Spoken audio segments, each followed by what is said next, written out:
La candidature portée par la République démocratique du Congo à l'OIF repose sur une légitimité historique et démographique. Porter une femme de la stature de Juliana Amato Lumumba à la tête de l'OIF n'est pas une revendication, mais une évidence statistique et politique. Et ignorer cette voie, c'est fragiliser le cœur battant de la francophonie. Nous, femmes leaders de la RDC, si nous nous alignons aujourd'hui derrière cette candidature, ce n'est pas seulement pour soutenir une candidature, mais pour acter un changement de paradigme.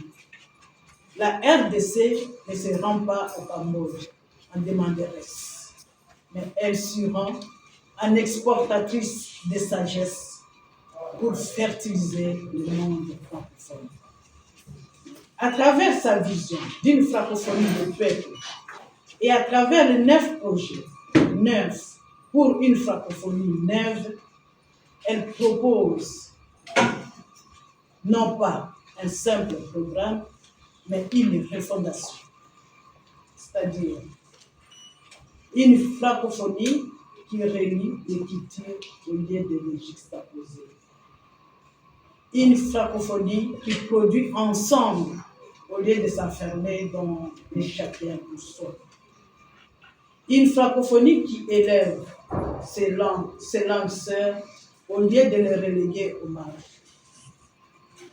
Une francophonie qui protège la planète au lieu de l'épuiser. Une francophonie qui libère et exalte les talents, où qu'ils soient, au lieu de richer, de mire entre les intelligences.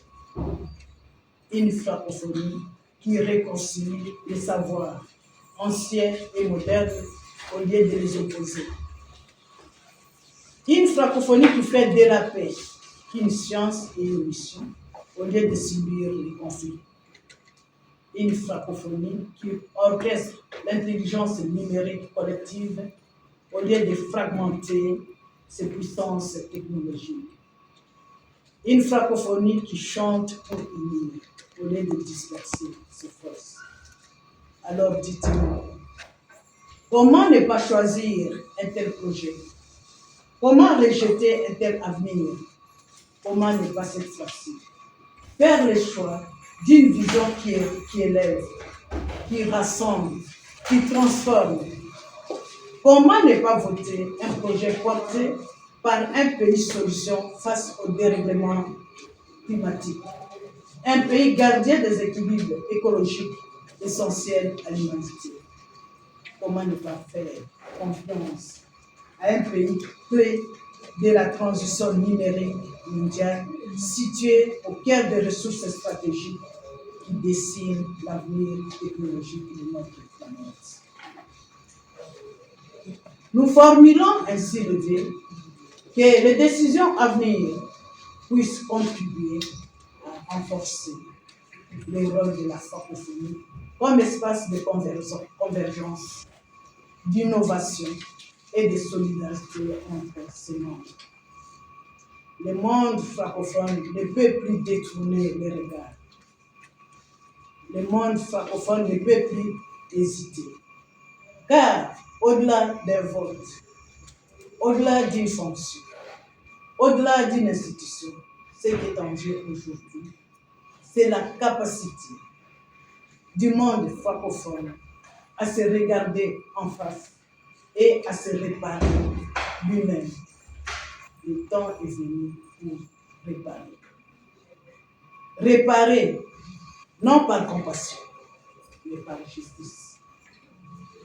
Réparer, non par faveur, mais par reconnaissance.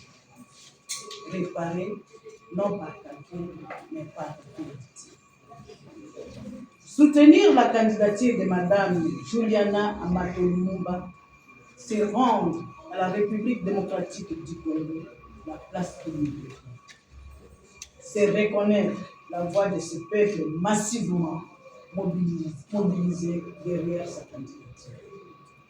C'est honorer la dignité de ces femmes martyrisées et de ces victimes.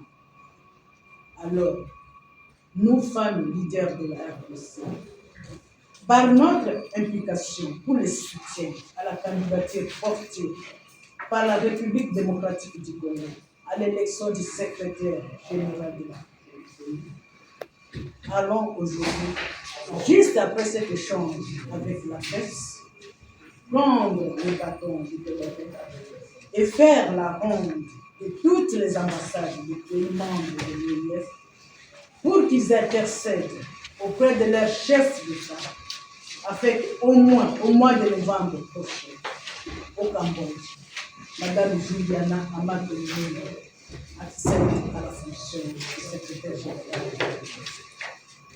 Nous voulons saisir la présente occasion aussi pour remercier le groupe de présidents africains qui ont bien daigné recevoir notre candidate lors du premier tour des États africains.